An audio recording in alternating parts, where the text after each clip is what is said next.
Welcome to This Explainer. You know, it's kind of wild, but a high salary is actually one of the worst predictors of your total wealth. Have you ever wondered why some folks build massive fortunes while others just constantly struggle, even when they're making the exact same amount of money? Well, today, we're going to explore this totally fascinating concept that can honestly, completely transform your financial life. We're looking at how literally anyone can build real, lasting wealth without needing a huge salary or hitting the jackpot. Okay, let's dive right into this. Just imagine Person A and Person B. Now, both of these people are earning exactly 50,000 rupees a month. But fast forward 10 years down the road, Person A has built this massive portfolio worth lakhs, they've got a rock-solid emergency fund, and absolutely zero debt. They are totally financially secure. But Person B, well, Person B is drowning in credit card bills, constantly stressed out, and just barely scraping by paycheck to paycheck. So, what actually made the difference here? It wasn't a higher salary, and nope, no secret inheritance either. It was simply that they used a completely different financial system. Which brings us to the root of it all, the income management problem. You know, we naturally just assume that the magic cure to all our financial stress is simply making more money. We think, oh, if I just got that raise, everything would be totally fine, right? But actually, the root issue for most middle-income earners really isn't an income problem at all. It's an invisible money management problem. We call it lifestyle inflation. And this brilliantly illustrates the trap I'm talking about. Just look at Rahul's journey here. When he started out making $25,000, he bought a basic, affordable phone. You know, it got the job done. But then his salary bumped up to $50,000, and what happened? Boom, he bought a super expensive smartphone on EMI. By the time he hit 1 lakh a month, he upgraded his car, rented a much bigger apartment, and started eating out all the time. His expenses just magically grew to swallow every single salary hike he ever got. So he's earning 4 times what he started with, but he still feels completely broke. So, to break out of that endless cycle, we've got a clear roadmap for you today.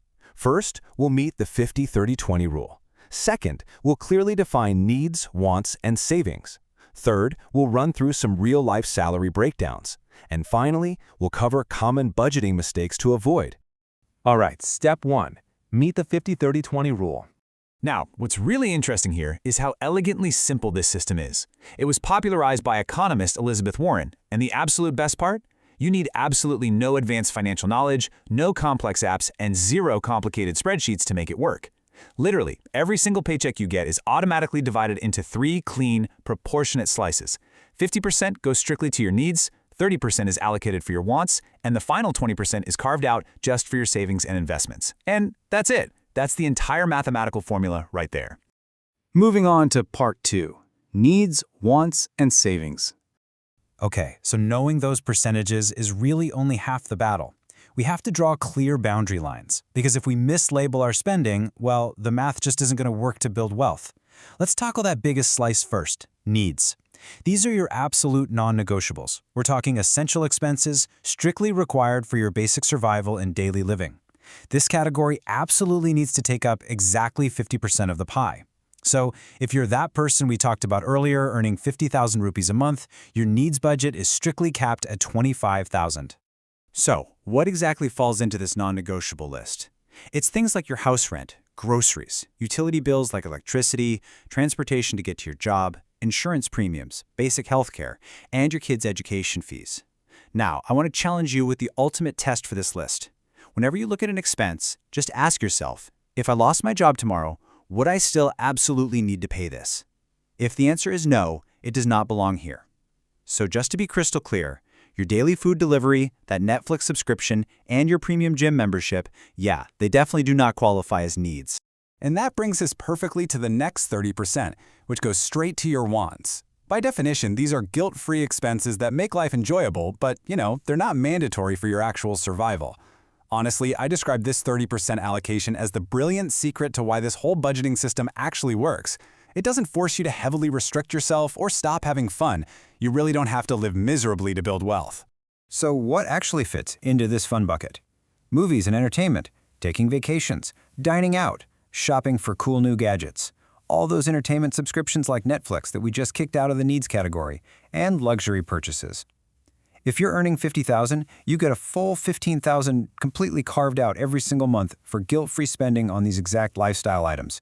You get to enjoy today without accidentally bankrupting your tomorrow. So the crucial point is really wrapped up in this amazing quote: pay yourself first.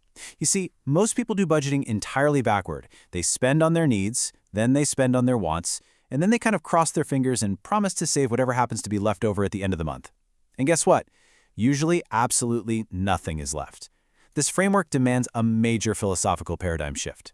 Highly successful people reverse the whole process. They save their money first, and then they spend whatever is left over. Which brings us to the final, absolutely vital 20% slice of the pie. Where exactly does this money go? Well, it goes straight into building your financial fortress, your emergency fund, SIPs, mutual funds, stocks, retirement planning, and debt repayment. Treating this category as a strict, non-negotiable fixed expense, basically paying it with the exact same urgency as your house rent, is the ultimate climax of this entire framework. And here's exactly why that 20% is so incredibly powerful. Let's jump back to our 50,000 earner. Their 20% is 10,000 a month. If you take that 10,000 and invest it monthly at an estimated 12% annual return for 25 years, the results are literally staggering. To put that into perspective, it creates extraordinary, almost magical wealth simply through the sheer math of compounding. Small, consistent monthly investments totally transform into massive financial security. It's really not about luck or timing the market. It is entirely about consistency. Let's move to part 3, real-life salary breakdowns. Okay, let's move away from abstract theory and see how this builds out with hard, side-by-side numbers. If you earn $30,000, you allocate $15,000 for needs, $9,000 for wants, and $6,000 for savings. Make $50,000? It breaks down to $25,000, $15,000, and $10,000. And if you earn an impressive $1 lakh, well, your limits scale right up to $50,000 for needs, $30,000 for wants, and a massive $20,000 for savings. Notice how beautifully this rule scales perfectly no matter what your paycheck says. But here's the harsh reality check. Even that $1 lakh earner remains entirely broke if they don't follow this exact allocation and just let their expenses consume the whole shebang. Finally, Part 4, Common Budgeting Mistakes.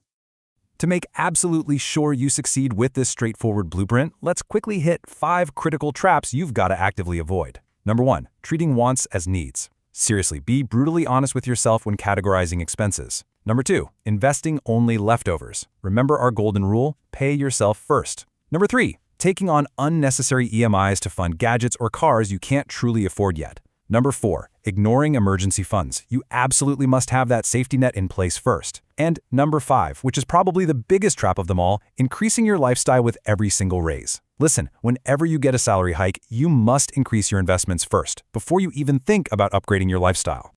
Well, we've covered a tremendous amount of ground today, and I want to leave you with this really provocative final thought.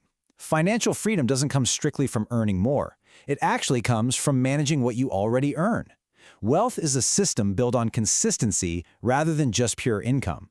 The power is completely in your hands right now. So what will you do with your next paycheck? Set up your buckets, respect the 50-30-20 math, and start taking control of your financial destiny today. Thanks for joining me on this explainer, and keep learning.